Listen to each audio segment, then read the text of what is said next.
So Emerson Mnangagwa Masvingo ritual flops. It was a big flop because that was a ritual.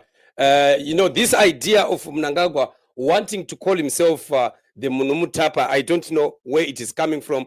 Everyone is talking about this. People are just wondering where he is taking this from, because he's very far away from the relations with the people that are originally of the Munumutapa state. So for him to want to declare himself a king over Zimbabwe and want to go and do some rituals there, we understand that there are things that were planned to be done, that Mnangagwa wanted to enter the conical tower at the Great Zimbabwe, and we don't know what it is that he wanted to do, but we hear that he was supposed to take some snuff and then he will enter inside there and then do whatever that he was supposed to do. But unfortunately, it is said it did not finally happen. Nobody knows exactly what happened except those people that were close and around. Remember, ZANU-PF are good at hiding their information. They are good at hiding, especially things that that have to do with the flops. Anything that flops, they don't want it to be known. They try to sugarcoat it quickly and to misconstrue the information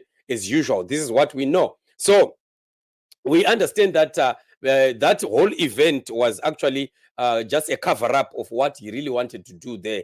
But it was some spiritual ritual that he wanted to carry out, which, of course, did not succeed eventually. And, of course, it was spiced up again by the crash of the helicopter, and which ZANU-PF is beginning to turn around and want to start to say it was supposed to carry Mnangagwa. No. That is not true. Mnangagwa had already left by road going to Bikita, and it is still questionable why he was going to Bikita, what he wanted to do in Bikita, and leaving the plane there. And of course, we wanted to know what form of transport he had used from the beginning to arrive there. So these ZANU-PF people will continue to hide things. They don't want the truth to come out. And but of course, we know that his plans for that ritual did not finally succeed. All that we have seen and what we continue to see happening with Emerson Mnangagwa is that the things that he plans don't materialize at all. And that is one of his problems.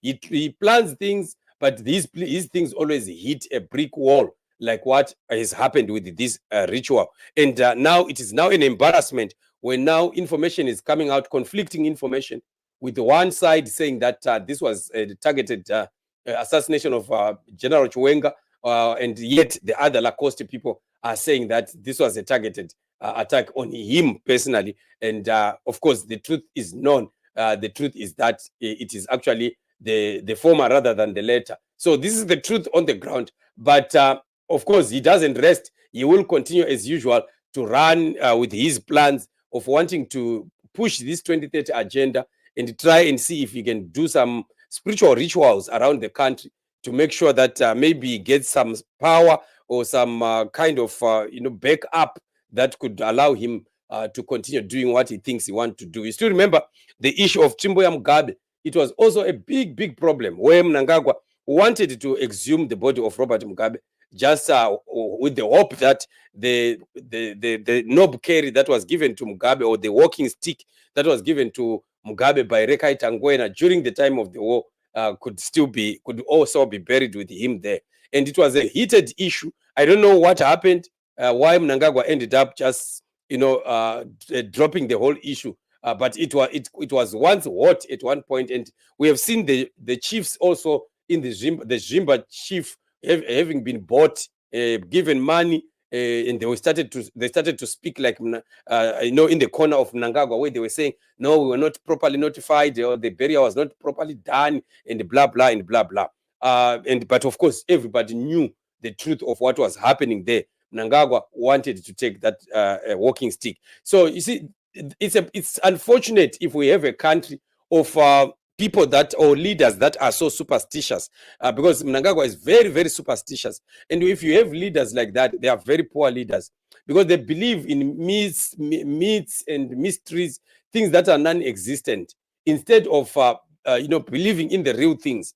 We want leaders that fear the Lord. We don't want leaders that are going around graves and trying to do some dark spiritual rituals and thinking that the economy is going to be revived because you have called the name of Nehanda, like what we heard Patrick Chinamasa saying at one point. So these people, in their craziness, they continue to be led astray by these spirits of darkness. We have seen again them, the issue of the Dizri Pachinoi. Everyone knows about Dizri Pachinoi. Imagine being deceived by an old traditional doctor, an old woman who was uneducated, and all the ministers of ZANU-PF had to have their shoes taken out. They took off the shoes and knelt down and started throwing snuff on the ground and clapping so that the diesel can continue coming out of the ground. Really very, very amazing. So this is the kind of mentality that we see with the people that are in ZANU-PF, and that's why our country never gets better. We want to see a leadership that is not superstitious, a leadership that understands the truth of what is happening on the ground. So Mnangagwa thinks that if he continues to invoke spirits, he will be able to get to 2030. Of course, he doesn't remember that the plans of the Lord are no longer that he can go to that far.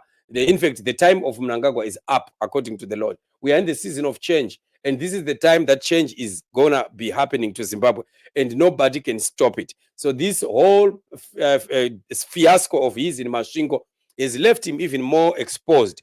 And we have seen quite a lot of other people that resisted to go there, and of course, including people like General Chiwenga, and of course, the 4th Brigade in Masvingo there, we understand that they also resisted the invitation of going there. And Mnangagwa was solely with the ZANU-PF, Varakashi, and youths, and those that are from Masvingo and other areas who had traveled there. They ended up being the people that graced that event. But of course, whatever that was done there was not of any significance. You'd only hear the praises of Mnangagwa and, hero worshipping and bootlicking him. And that was all it was. And Mnangagwa will feel so good about it. But it's very, very sad and unfortunate that a big man like him would just deceive himself and gather youths to deceive him, to make him feel better that whatever he is doing is working. But unfortunately, it is flopping. It's flop after flop, flop after flop. And this is the scenario that we are seeing on the ground. So this is what it is, family. We are continuously watching the space and looking at what is happening. And we will be giving you updates of what we are seeing happening around our country. It is very, very important for us to continue talking about these things, because we need to keep each other updated on what is happening in our struggle for the freedom of the Zimbabwean people. One thing that we know is freedom for Zimbabwe is coming, and it is very, very close, and Zimbabwe shall be free, and God is always in it. Thank you so much for joining me on this show. We will be meeting in the upcoming shows. Remain blessed.